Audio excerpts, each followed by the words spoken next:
Students usually take down notes of their teacher's lectures. How do you jot down the notes if you're one of these students? Are you simply writing down only the most essential things, or are you using a different method? Well, perhaps you will learn more about mind mapping. Mind mapping and learning are related because if you want to learn quickly, you can utilize the mind maps to your advantage. How are you going to do this, and what are mind maps? College students need to take down a lot of notes so that they can prepare for their exams. Not only do they need to focus on the everyday discussions inside their class, but they also need to read their textbooks. Often, students need help learning all the required information. Text information is hard to understand, especially for those who don't do well in class. One way to help these students is through mind maps.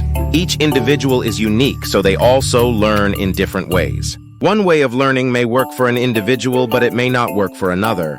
Jotting down notes is a passive process.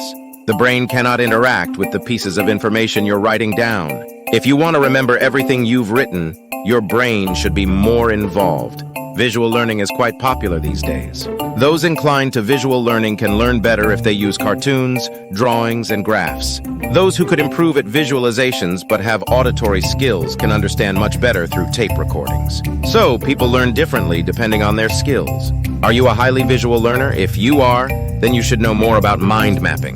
The tools used here are also called learning maps. Beginners might find this method hard, but if you use it frequently, you can master the ability to create mind maps.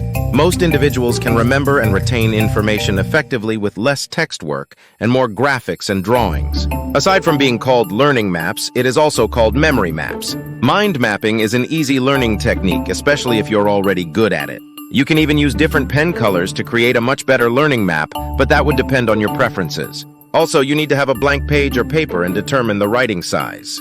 Starting at the middle portion of the blank page or paper, you can create branches of information based on your lessons. When you're discussing in class, determine the theme or central idea. Write the main idea or theme at the center of the blank page inside a circle. Remember that you'll create some diagrams, so don't try to write sentences. Instead, write only the keywords and look for sub-themes. You can use lines to connect the ideas until the lesson or discussion is through. Try mind mapping with your following class lectures or when you're reading your textbooks. It will be easier to learn if you can learn visually. Many individuals can master making mind maps, and you can do it too.